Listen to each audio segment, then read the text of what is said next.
আজহারির জন্য আজকে মিশরের মানুষেরা পাগল, আজকে আমার বাংলার মানুষ পাগল হতে পারলো না। আজহারির জন্য মালয়েশিয়ার মানুষেরা পাগল, কিন্তু আজ বাংলাদেশের অনেক মুনাফেক আলেম হইয়া তারা বিরোধিতা করে। আজ আমার বাংলাদেশে আর একজন নতুন টপ লেভেলের আলেম বাইর হয়েছে, মাওলানা আরিফ বিন হাফিজাহুল্লাহ। হাদিসের রেফারেন্স দিয়া দিয়া কথা বলেন ঠিক কিনা? এত সুন্দর আলোচনা, কোনো সুর নাই, শুধু হাদিস দিয়ে দিয়ে কথা বলে। তাকে একজন বক্তা বাংলাদেশে কাফের ফতুয়া দিছে। উনি এক হাদিসে বলেছিল নবীর কবরকে রওজা বলা যাবে না। আসলে কবর হলো কবর, আর রওজা মুবারক যেটা সেটা হলো আম্মাজান আয়েশার ঘর, এটা হলো রওজা মুবারক। নেকি মোদের নেই তো কোনো,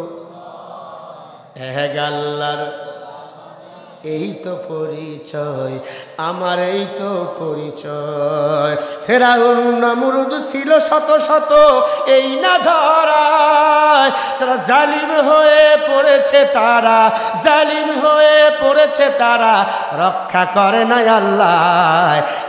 আল্লাহর গোলাম আমি, এই তো পরিচয়, আমার এই তো পরিচয়। আবার আল কোরআনের সৈনিকি মোরা, নেই তো কোনো, আল্লাহর গোলাম আমি, এই তো পরিচয়, আমি এই তো পরিচয়। নারায়ে তাকবীর। কষ্ট হচ্ছে?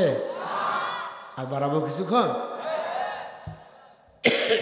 ওই হুজুর উঠে গে, হুজুর বসেন। আমাকে দোষ বেশি হুজুরদের, আস্তে হাঁটলে কয় খাইছে বেশি, কথা কন না গে। জোরে হাঁটলে কয় দাওয়াত পাইছে, মিডিয়াম হাঁটলে কয় হুজুর টেনশনে আছে।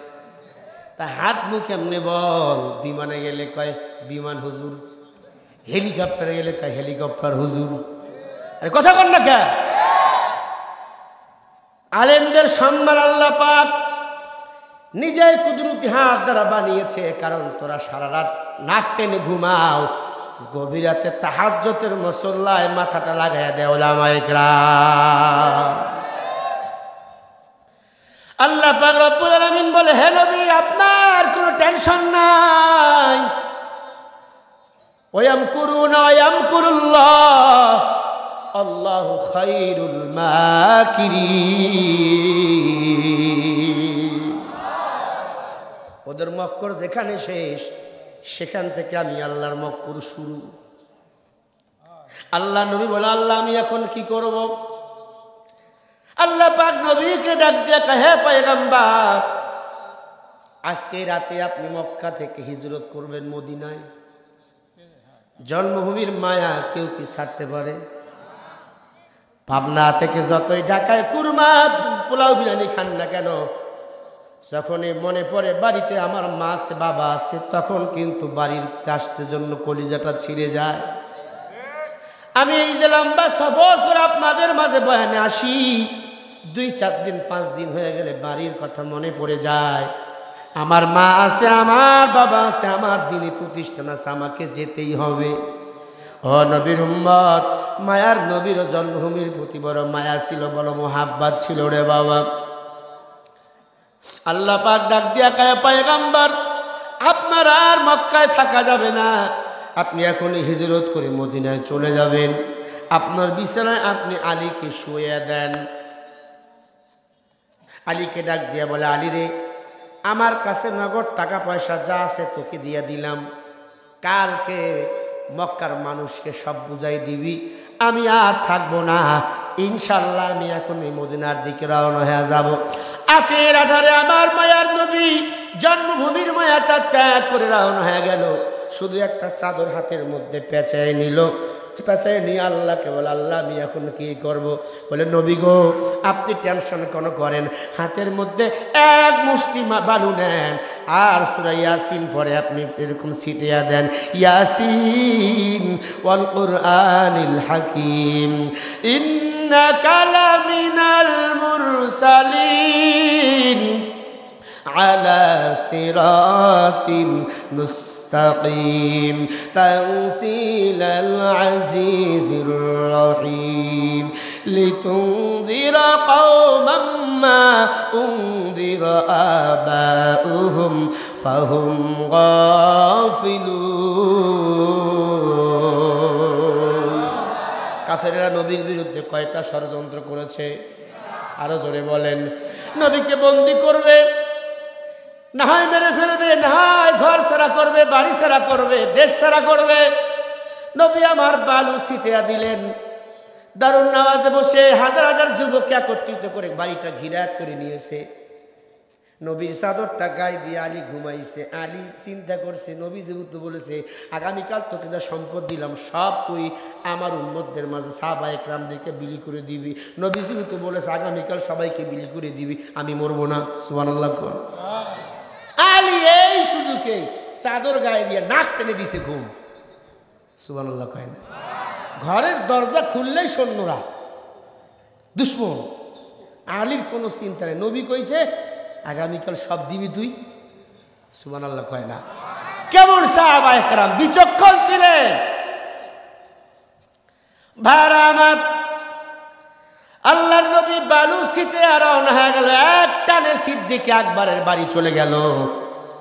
আবু বকরের বাড়ি যখন চলে গেল, ডাক দিয়া কে আবু বকর, একটা ডাক দেওয়ার সাথে সাথে ডাক দিয়ে বলে লাব্বাইক ইয়া রাসূলুল্লাহ। আল্লাহ নবী ডাক দিয়ে বলে আবু বকর একটা ডাক দিলাম, কি জন্য তুমি দরজা খুলে দিলে? তুমি কি ঘুমাও নাই? বলে নবী গো, যেদিন আপনি বলেছেন আবু বকর রে রাতের বেলা মনে আমাকে হিজরত করা লাগতে পারে, হিজরতের সাথে তুমি হবে আবু বকর। ওই দিন থেকে আল্লাহর কসম করে বলে আবু বকর বিছনার মধ্যে একটা রাত পিঠ লাগাই নাই। শুধু আমি না, আমার মেয়ে আয়েশা আপনার জন্য দৈনন্দিন উটি বানায় আর বলে মায়ার নবী ক্ষুধা নিয়ে আসবে, আমি আয়েশার হাতে একটা রুটি খাবে। ও নবী, আমার চলার পথের যে বাহনটা ঘোড়াটা ওই দিন শুনেছে আপনি আমাকে নিয়ে হিজরত করবেন, ওই ঘোড়াটাও ঘুমায় নাই, আপনার জন্য অপেক্ষায় আছে। আল্লাহ নবী ডাক দিয়ে আবু বকর রুটি খাওয়ার সময় নাই, এখনই আমাকে হিজরত করে যেতে হবে, কারণ আমার মা নাই, আমার বাবা নাই, আমার কেউ নেই রে আবু বকর। আল্লাহর নবীকে নিয়া আল্লাহর নবী আবু বকরকে নিয়ে রওনা হয়ে গেল। হাঁটতে হাঁটতে হাঁটতে হাঁটতে হাঁটতে হাঁটতে ওই যে গুহার মধ্যে আবু বকরকে নিয়ে আল্লাহর নবী আত্মগোপন করলেন, ওই গুহার মধ্যে আল্লাহর নবী আত্মগোপন করলেন। এরে নবীর উম্মতের দল, হাজী সাহেব যারা হজ করার জন্য যায় ওই গুহার মধ্যে গিয়া না বসলে হজ কবুল হবে না রে বাবা।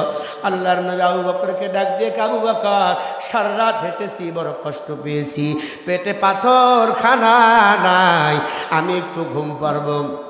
আবু বকর সিদ্দিক রাদিয়াল্লাহু তাআলা আনহু নবীর মাথাটা নিজের উরুর মধ্যে নিয়া শরীরের জামা ছিঁড়ে সব গর্তের ফুটাগুলো বন্ধ করে দিয়েছে, একটা মাত্র ফুটা বাকি, ওই ফুটার মধ্যে পায়ের গুড়ি আঙ্গুলটা বসাইয়া দিয়েছে।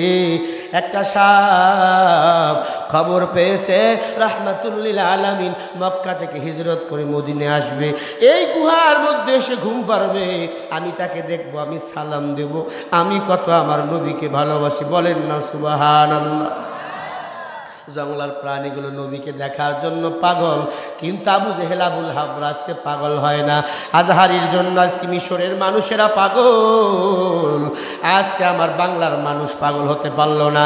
আজহারির জন্য মালয়েশিয়ার মানুষেরা পাগল, কিন্তু আজ বাংলাদেশের অনেক মুনাফেক আলেম হইয়া তারা বিরোধিতা করে। আজ আমার বাংলাদেশে আর একজন নতুন টপ লেভেলের আলেম বাইর হয়েছে, মাওলানা আরিফ বিন হাফিজাহুল্লাহ। হাদিসের রেফারেন্স দিয়া দিয়া কথা বলেন ঠিক কিনা? এত সুন্দর আলোচনা, কোনো সুর নাই, শুধু হাদিস দিয়ে দিয়ে কথা বলে। তাকে একজন বক্তা বাংলাদেশে কাফের ফতুয়া দিছে। উনি এক হাদিসে বলেছিলেন নবীর কবরকে রওজা বলা যাবে না, আসলে কবর হলো কবর, আর রওজা মুবারক যেটা সেটা হলো আম্মাজান আয়েশার ঘর, এটা হলো রওজা মুবারক। উনি হাদিস একের পর এক হাদিস দিয়ে ফারেজ দিয়ে বলেছে নবীর কবরকে কবর বলতে হবে। আমার বাংলাদেশের কথিত ডক্টর নামে বড় আলেম একজন, উনি বলেছে উনি কাফের হয়ে গেছে। আসলে যে চোখে কালো চশমা লাগায় উনি কখনো সাদা দেখতে পারে না। কথা বলেন না কেন? উনি আজহারিকে বলেছে ও কাফের। এক কথা ভালো একটু যারা সামনে উঠে ওদেরকে উনি কাফের বলিয়ে দেয়। কাফেরের ফ্যাক্টরি বাদ দেন, নাহলে বাংলার মুসলমান আপনাকে কাফের গণহারে বলে দিয়ে দিবে, ঠিক কিনা? আজহারি চিনি না, আরিফ বিন হাবিব চিনি না, যারা কোরআন সুন্নাহর কথা বলে বাংলার মুসলমানদের ইমানের দিকে এগিয়ে নিয়ে যাবে, তারাই আমার কলিজা।